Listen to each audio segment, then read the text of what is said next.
हमारा अन्नदाता।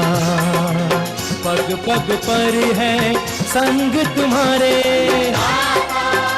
अन्नदाता। लहू किसानों का बन के पसीना सींचता है धरती का सीना।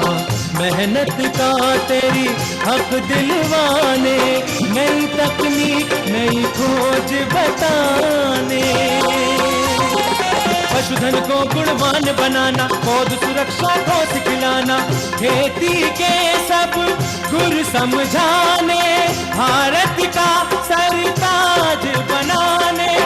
आठों पहर है संग तुम्हारे अन्नदाता अन्नदाता। नमस्कार, मैं शालिनी आप सभी दर्शकों का अन्नदाता कार्यक्रम में स्वागत करती हूं। हर रोज की तरह कार्यक्रम में हम लेकर के आते हैं खेती बाड़ी से जुड़ी हुई बहुत सी लाभकारी जानकारियां। तो चलिए सबसे पहले देखते हैं कि क्या है विशेष आपके लिए आज के कार्यक्रम में। विभिन्न पावर बीडर यंत्रों पर जानकारी।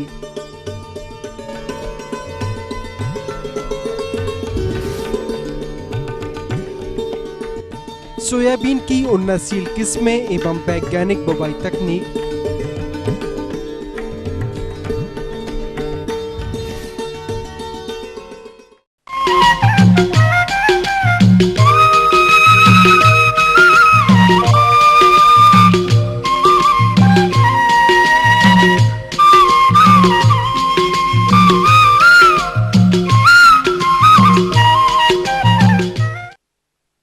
खरीफ के मौसम में मुख्य फसलों से अच्छे उत्पादन लेने के लिए बाधा आती है और वो है खरपतवार। किसान भाई अक्सर इससे निपटने के विभिन्न तरीके अपनाते हैं जो कि काफी मेहनती और खर्चीला भी होता है। किसानों की इन्हीं समस्या को देखते हुए कृषि वैज्ञानिकों ने विभिन्न प्रकार की वीडर मशीन यानी कि खरपतवार नाशी यंत्रों का आविष्कार किया हुआ है। और इन पर जानकारी देने के लिए हमारे बीच उपस्थित हैं एक कृषि वैज्ञानिक डॉक्टर YC भट्ट। किसान भाइयों, जैसे बरसात का मौसम है, खेत में बहुत ज्यादा खरपतवार हो जाती है। ऐसे समय में अगर हमें खरपतवार निकालने के लिए 1 हेक्टेयर में हमें करीब 20 से 25 मजदूरों की आवश्यकता पड़ती है, जिसका अमूमन खर्चा हमारे को करीब 3 से 4 हजार रुपये प्रति हेक्टेयर पड़ता है। इसलिए हमने उसके यांत्रिकरण के लिए एक मशीन का विकास किया है, उसका नाम है पावर वीडर। और इसके द्वारा हम खेत में आसानी से एक व्यक्ति ही इसको चलाता है और एक दिन में 1 हेक्टेयर का काम निराई गुड़ाई का कर लेता है। तो इसका 1000 रुपये से लेके 1500 रुपये तक प्रति हेक्टेयर का खर्चा आता है। तो आप मान के चले कि आपके जो निराई गुड़ाई की जो लागत है वो आधी हो जाती है और उसमें करीब आपको 60 से 70% समय की बचत हो जाती है। पावर वीडर बहुत प्रकार के आते हैं और अलग अलग शक्ति के हिसाब से आते हैं, जैसे गन्ना है, कपास है, अरंडी है, मक्का है। ये जो चौड़ी कतार की फसलें हैं, इसमें तो ये मशीन ने बहुत ज्यादा बढ़िया काम किया है। ये जो मशीन आती है ये अलग अलग कीमत में आती है। इंजन की हॉर्स पावर के हिसाब से इनकी लागत लगती है। अब 3 हॉर्स पावर से लेके 5 हॉर्स पावर तक की मशीन तो आपको करीब 50 से 60 हजार रुपए में उपलब्ध हो जाती है। ये मशीन 6.5 हॉर्स पावर की है, इसकी लागत करीब 95 हजार रुपए है।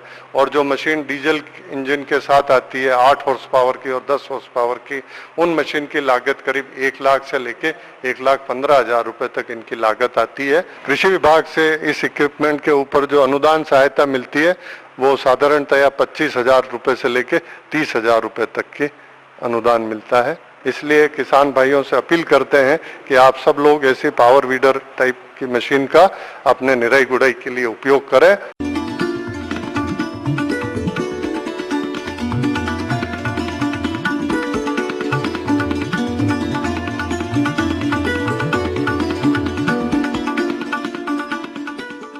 किसान भाइयों, इस यंत्र के अलावा जो किसान भाई धान की फसल लगाए हैं वह इस फसल में खरपतवारों की नियंत्रण हेतु कौन सा यंत्र उपयोग करेंगे, इस विषय पर जानकारी देने हेतु हमारे बीच मौजूद हैं कृषि अभियंता मनोरंजन कुमार। है कि हमारे यहाँ जो धान लगाने के बाद सबसे बड़ा समस्या आता है खरपतवार का। तो खरपतवार धान में हम अगर मैनुअली विधि से निकाले तो चूँकि पानी लगा रहता है, अगर प्रॉपर पानी लगा है, ज़्यादा लगा हुआ है पानी, तब तो खरपतवार हमारा ज़्यादा नहीं होगा। लेकिन जहाँ पे देखते हैं कि आज के मौसम जो कभी पानी सूखा पड़ रहा है तो कहीं कुछ पड़ रहा है, इस ऐसे परिस्थिति में हमारे यहाँ खरपतवार बहुत ज़्यादा निकल आते हैं।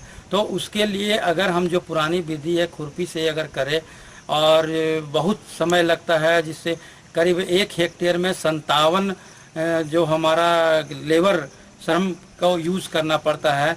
पर अगर 1 हेक्टेयर को निकौनी करना है तो करीब 57 मैंडेज हमारा वहाँ पे यूज़ होता है। तो काफ़ी उसमें जो मैंडेज की जो वेतन देते हैं वो पर 200 हिसाब से बहुत ज़्यादा होता है।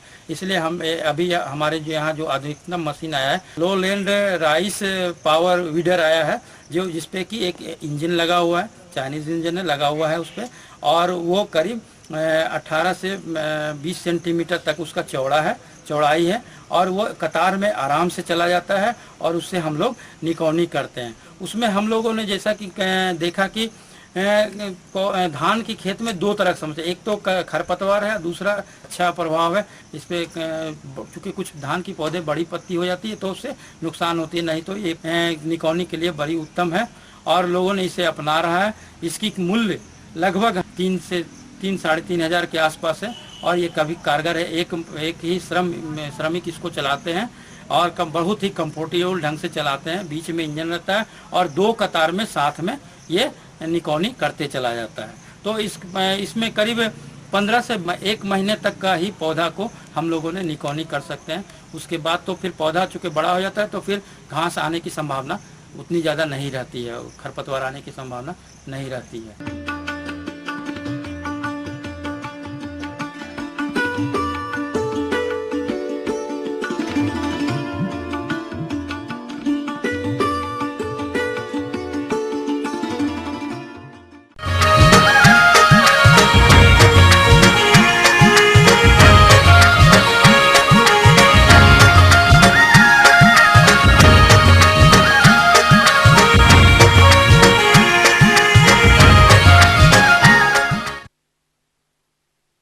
सोयाबीन की खेती की बात अगर अपने प्रदेश परिप्रेक्ष्य में की जाए तो इसके बुआई का रकबा धीरे धीरे बढ़ रहा है। तो जो किसान भाई सोयाबीन की खेती करना चाहते हैं वो इसकी उन्नत किस्मों से लेकर के बुआई तक के बीच में कौन कौन से प्रबंधनों को अमल में लाएंगे, इसकी जानकारी के लिए हमारे संवाददाता ने संपर्क किया एक कृषि विशेषज्ञ डॉक्टर SB शर्मा से। अभी बहुत अच्छा रिजबेड पे एक पद्धति निकाली हुई है, उसमें इम्प्लीमेंट भी हैं, बहुत सारे इसके लिए यंत्र तैयार किए गए हैं। उसमें हमारा एक बेड बनता है जिसमें 2 लाइन आती है सोयाबीन की, और बगल से हमारी एक नाली रहती है हल्की सी, जो अधिक बारिश की अवस्था में पानी को बाहर कर देती है और कम पानी की स्थिति में उसमें नमी रहती है, जिससे हमारा फसल का उत्पादन अधिक पाया गया है। जहाँ भी इस विधि का प्रयोग किया गया है वहाँ पर अधिक उत्पादन प्राप्त हुआ है और इसमें बीज की मात्रा भी कम लगती है। भूमि की तैयारी के लिए ग्रीष्मकालीन जुताई 3 वर्ष में कम से कम 1 बार अवश्य करनी चाहिए। वर्षा प्रारंभ होने पर 2 या 3 बार बखर अथवा पाटा चलाकर खेत को तैयार कर लेना चाहिए। जहां तक बात समन्वित पोषण प्रबंधन की है तो सोयाबीन की अच्छी उपज हेतु सड़ी हुई गोबर की खाद लगभग 2 टन प्रति एकड़ अंतिम बखरनी के समय खेत में अच्छी तरह से मिला देवें तथा बोते समय लगभग 20 किलोग्राम नत्रजन, 80 किलोग्राम फास्फोरस, 20 किलोग्राम पोटास एवं 20 किलोग्राम गंधक प्रति हेक्टेयर के मान से मिट्टी में मिला दें। यह मात्रा मिट्टी परीक्षण के आधार पर घटाई या बढ़ाई जा सकती है। जहां तक बात उन्नत प्रजातियों की है तो वह इस प्रकार से हैं।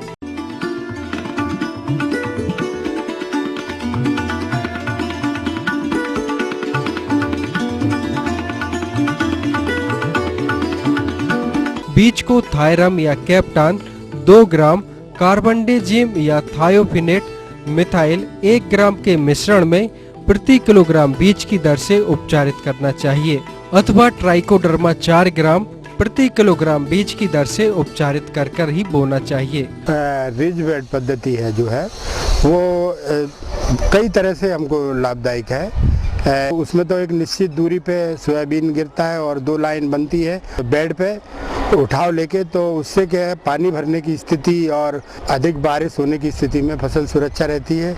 और जहाँ पर इसका उपयोग नहीं है वो किसान भाई इसको जो गरार निकाल के और उस पर उसकी छुपाई कर सकते हैं। उस पर वही 1.5 फीट लाइन से लाइन रखें और 1 फीट पौधे से पौधा, तो बीज चुभते हुए जाते हैं तो बीज की मात्रा भी कम होती है और इसमें अधिक व्यय कुछ भी नहीं है।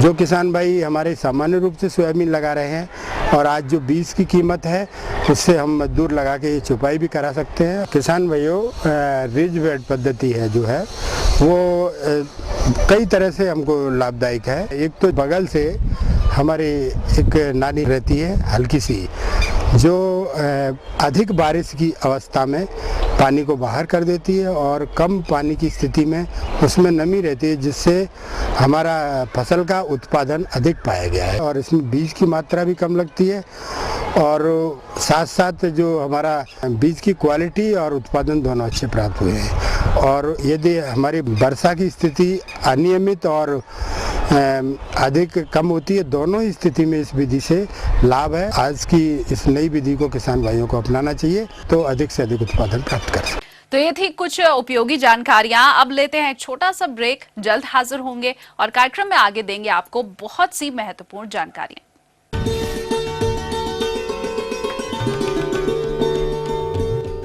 दुधारू पशुओं में बाह्य परजीवियों की समस्या एवं उनके निदान पर जानकारी।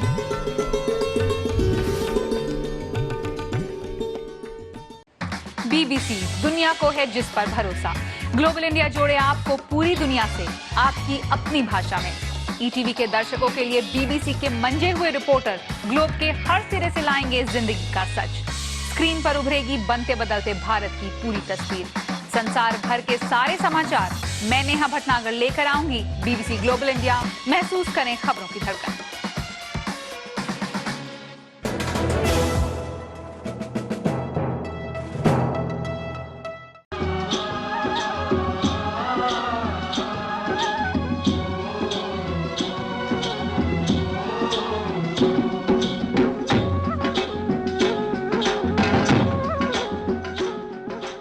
ब्रेक के बाद एक बार फिर से आप सभी दर्शकों का अन्नदाता कार्यक्रम में स्वागत है। बढ़ते हैं अगली प्रस्तुति की ओर।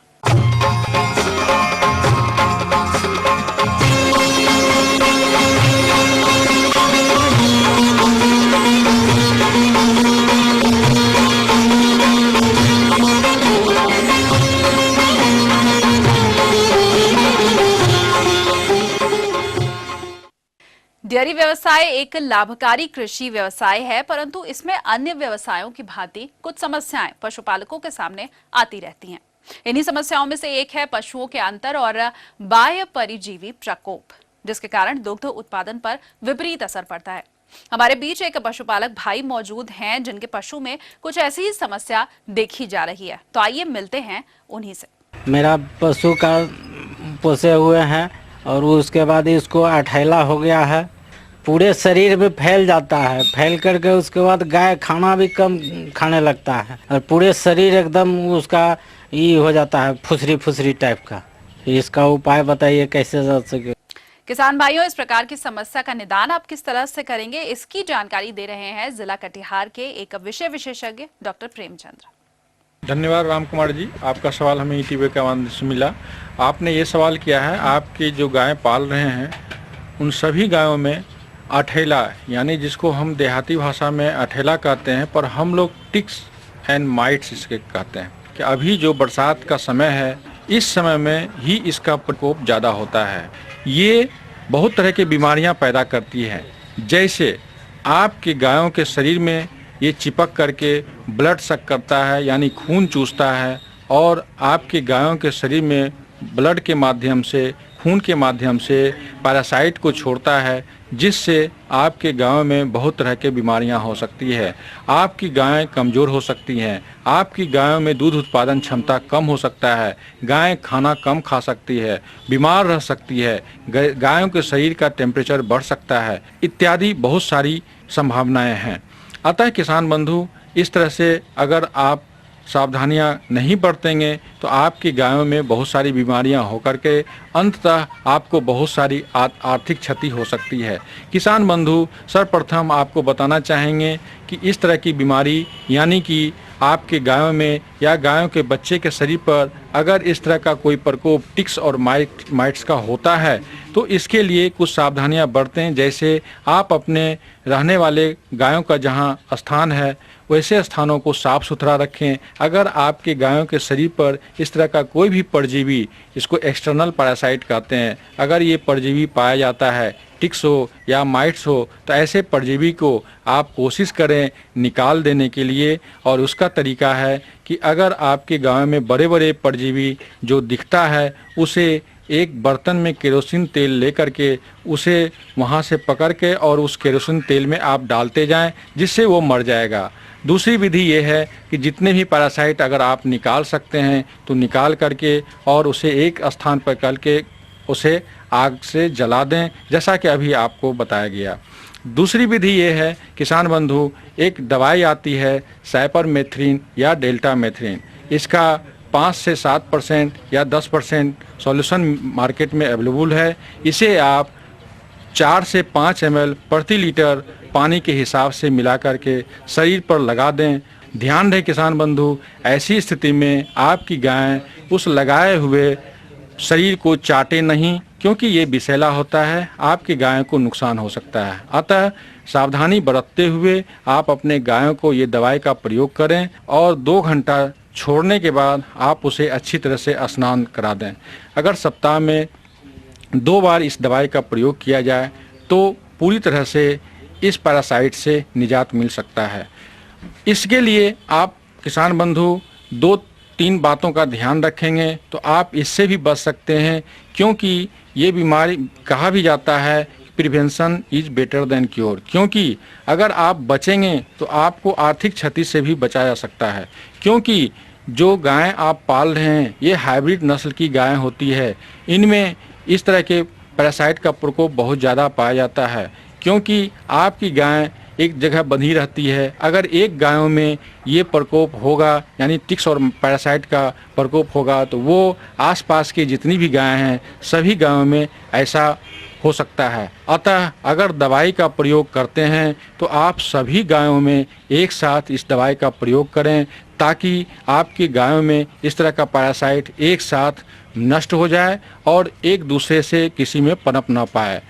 तीसरी बात, जो अंतिम बात हम बताना चाहेंगे कि अगर आपने गायों के ऊपर शरीर पर जो पैरासाइट है आप उसे समाप्त कर दिए, परंतु आपने गायों के रहने वाले जगह पर ऐसा आपने नहीं किया, तो फिर 1 सप्ताह 10 दिन के अंदर आपके गायों के शरीर पे ये परजीवी फिर पैदा हो सकता है। अतः जो आप रखने का जगह यानी जिसको आप खटाल बोलते हैं या डेयरी फार्म बोलते हैं, उस जगह को भी आप इस परजीवी से निजात दिलाना पड़ेगा। इसके लिए 2-3 तरीका है।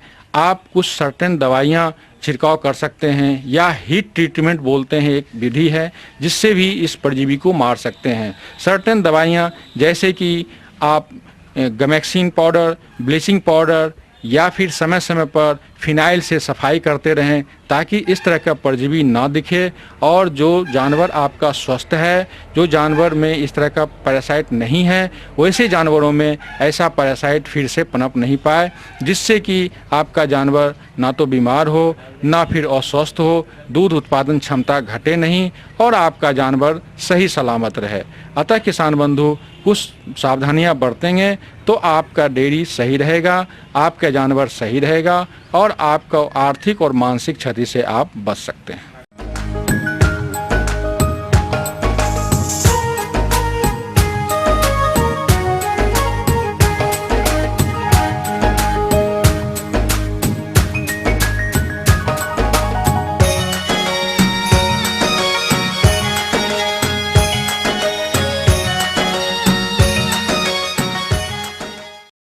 बेर, जैसे कि गरीब के सेब की उपमा दी गई है, और जिन किसान भाइयों ने बेर के फलोद्यान लगा रखे हैं, इनसे अच्छा उत्पादन लेने हेतु कौन कौन से प्रबंधन कार्य करें, इस बारे में जानकारी दे रहे हैं एक उद्यान विशेषज्ञ डॉक्टर RL भारद्वाज।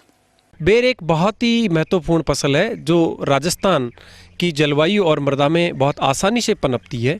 इसके फल बहुत ही पोषक होते हैं, परंतु इसमें यह है कि इसकी उत्पादन तकनीकी बहुत ही विशेष प्रकार की है। अगर हम उसका फॉलो नहीं करते हैं, उसको नहीं अपनाते हैं, तो इसके फलों की गुणवत्ता में बहुत ही बड़ा नुकसान होता है, उत्पादन काफ़ी घट जाता है। और उन तकनीकी में एक बहुत महत्वपूर्ण तकनीक ये है कि इस समय बेर में आप कल्टीवेशन करें, उसमें आप गुड़ाई कर सकते हैं। अच्छी प्रकार से पौधे के तने से थोड़ा दूर रखते हुए गुड़ाई कर दें और लगभग बारिश शुरू होने से पहले उसमें हमें खाद और उर्वरक देने की आवश्यकता होती है। तो उसके लिए आप ध्यान रखिए कि एक अगर बड़ा बगीचा आपके 5 साल से बड़े पौधे हैं तो एक पौधे में 30 किलोग्राम से लेकर 40 किलोग्राम अच्छी प्रकार से सड़ी हुई गोबर की खाद की आवश्यकता पड़ती है और 1 से 1.5 किलोग्राम NPK मिश्रण, जो NPK मिक्स आता है, आप उसका इस्तेमाल कीजिए।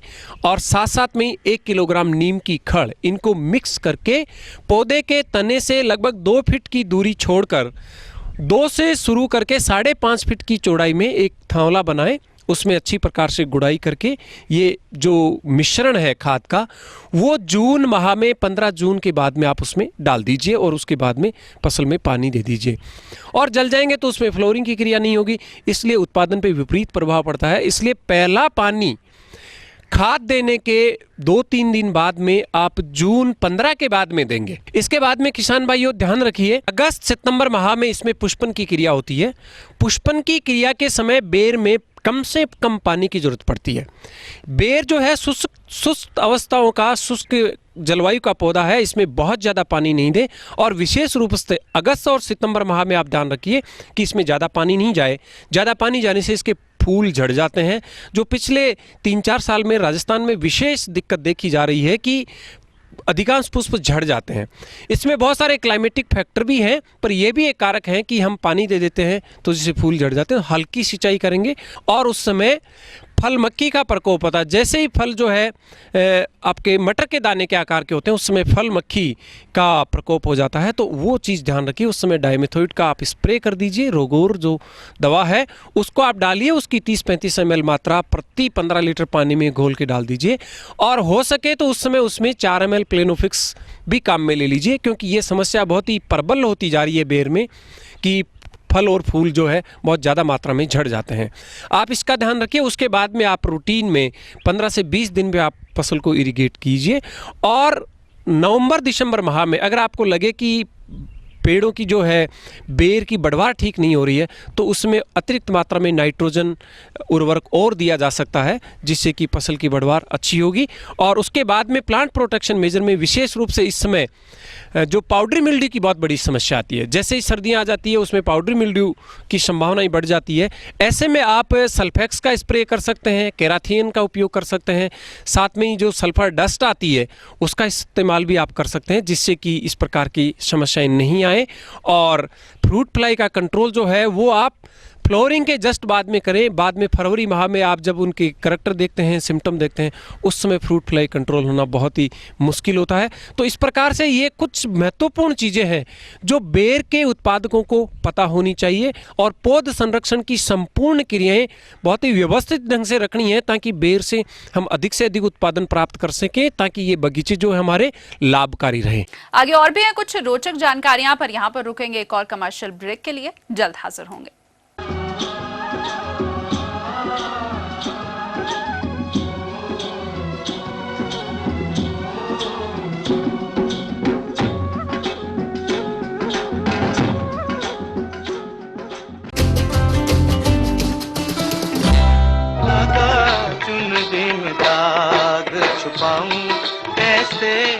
वो रूहानी लफ्ज जो आज भी हैं जहन में।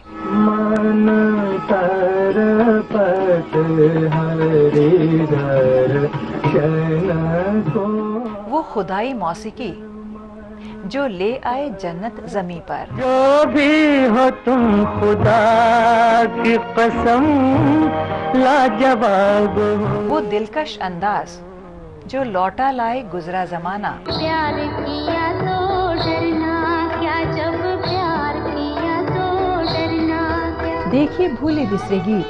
डरना क्या जब प्यार।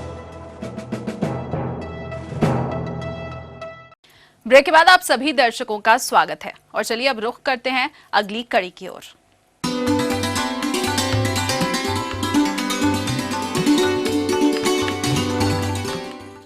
अन्नदाता हेल्पलाइन निःशुल्क फोन संपर्क सेवा के माध्यम से आपके द्वारा पूछे गए प्रश्नों में से एक या फिर दो महत्वपूर्ण प्रश्नों को हम अपने कार्यक्रम में शामिल करते हैं और इसी के तहत आज का चयनित प्रश्न और उसका जवाब इस प्रकार है। अन्नदाता निःशुल्क फोन संपर्क सेवा के माध्यम से जिला पालमपुर के कृषक किशोर सिंह ने यह पालक की उन्नत बुवाई तकनीक के बारे में जानकारी चाहते हैं। तो किशोर सिंह जी, आपकी जानकारी हेतु प्रस्तुत है कार्यक्रम का यह अंश। किसान भाइयों, पालक की खेती हमारे प्रदेश में, हमारे देश में बड़े पैमाने पर होती है। किसान भाइयों, इस पालक में जो है खनिज लवण, विटामिन्स, अन्य पोषक तत्व जो है बहुत मात्रा में पाए जाते हैं। किसान भाइयों, इसकी खेती के लिए मुख्य बिंदु क्या आपको करने होंगे, इसमें हम आपको बताना चाहेंगे। सबसे पहले किसान भाइयों क्या करना होगा, इसमें जो है आप खेत की जुताई करने के बाद जो है उसमें पाटा लगा के जो भी ढेले हों उनको खेत को समतल बना लें। समतल बनाने के साथ साथ जो है उसमें इस बात को ध्यान रखें कि उसमें पर्याप्त मात्रा में नमी हो, तभी खेत में बुवाई करें। किसान भाइयों, इसकी बुवाई से पहले एक चीज़ और बताना चाहेंगे कि उसमें कौन कौन सी प्रजातियाँ आप प्रयोग करनी है। किसान भाइयों, जहाँ तक पालक की उन्नत प्रजातियों की बात है, पूसा भारती है, आल ग्रीन है, पूसा ज्योति है, पूसा पालक है, पूसा हरित है, ये सब प्रजातियाँ जो है बहुत ही अच्छे पैमाने पर उपज देती हैं। इसमें आल ग्रीन बहुत अच्छी वैरायटी है जिससे अधिक उत्पादन प्राप्त होता है। किसान भाइयों, अंगली बीज दर की बात करें, बीज दर में किसान भाइयों हम जो है 25 से 30 किलोग्राम बीज प्रयोग करने के साथ साथ ये ध्यान रखते हैं कि किसान भाइयों कि बीज उपचार अवश्य करें। बीज उपचार करने के लिए किसान भाइयों सबसे पहले जो है 2-2.5 ग्राम कार्बेंडाजिम प्रति किलोग्राम बीज से बीज शोधन करने के बाद ही इसकी बुवाई करें। बुवाई से पहले किसान भाई एक और महत्वपूर्ण बिंदु होता है कि खाद इसमें कितनी डाली जाए। खाद के रूप में किसान भाई बता दें आपको जो है लगभग 150 किलो नत्रजन, इसके साथ साथ जो है 80 किलोग्राम फास्फोरस, 80 किलोग्राम पोटास, इसके साथ साथ जो है 150 से 200 कुंटल सड़ी गोबर की खाद हम प्रयोग में लाते हैं। इसमें किसान भाइयों बता दें सड़ी गोबर की खाद जो है हम खेत की तैयारी करते समय प्रयोग में लाते हैं। साथ साथ जो है नाइट्रोजन की 1/3 मात्रा और फास्फोरस और पोटास की पूरी मात्रा हम जो है अंतिम जुताई के समय प्रयोग करते हैं। इसके साथ साथ किसान भाइयों जो हमारा नाइट्रोजन बच जाता है उस नाइट्रोजन को हम जो है 3 भागों में बांट लेते हैं। एक भाग जब हमारी पहली कटाई होती है, पहली कटाई के समय लगभग 3-4 सप्ताह के बाद हम प्रयोग कर लेते हैं। इसी क्रम से जो है अगली कटाई में जो है एक भाग डाल देते हैं, लगभग 60-65 दिन के बाद एक भाग प्रयोग करते हैं। किसान भाइयों अगली बात आती है कि इसमें जो है सिंचाई की व्यवस्था कैसी की जाए। किसान भाई सिंचाई की व्यवस्था के रूप में हम आपको बताना चाहेंगे कि सिंचाई इसमें जो है पर्याप्त मात्रा में नमी रखनी पड़ती है। किसान भाइयों अगली बात आती है कि इसमें खरपतवार नियंत्रण भी बहुत ज़रूरी होता है।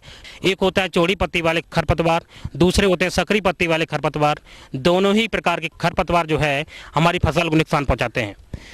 ये दोनों ही तरीके खरपतवार नियंत्रण के लिए क्या करेंगे, हम हल्की पुड़की जो है खुरपी की सहायता से निकाई गुड़ाई कर लें, उससे कि हमारी मिट्टी भुरभुरी बन जाएगी और जो है वायु संचार उसका ठीक ठाक हो जाएगा और वो आपकी मिट्टी की उर्वरता बढ़ जाती है और हमारी फसल अच्छी क्वालिटी की हो जाती है। और आइए आप देखते हैं कल दिखाए जाने वाले कार्यक्रम की मुख्य झलकियां।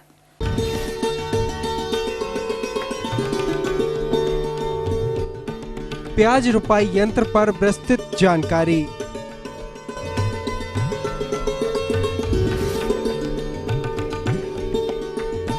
हम ये उम्मीद करते हैं कि आज का कार्यक्रम आप सभी दर्शकों के लिए उपयोगी रहा होगा। किसान भाइयों, अन्नदाता आपकी सेवा के लिए संकल्परत है। कृषि संबंधित समस्या और सुझावों के लिए आप हमें इस पते पर संपर्क कर सकते हैं। प्रोड्यूसर अन्नदाता ETV Haryana Himachal Pradesh Ramoji film city Hyderabad 501512। साथ ही आप हमें ईमेल भी कर सकते हैं। हमारा ईमेल आईडी है annadaata.hr.hp@etv.co.in। इसके अलावा हमारी निःशुल्क हेल्पलाइन नंबर 1800-108-4599 पर सुबह 10 से शाम 4 बजे के बीच आप संपर्क कर सकते हैं। तो फिलहाल अन्नदाता की पूरी टीम को दीजिए इजाजत। कल फिर से इसी समय आपसे मुलाकात होगी कृषि संबंधित कुछ और रोचक जानकारियों के साथ। नमस्कार।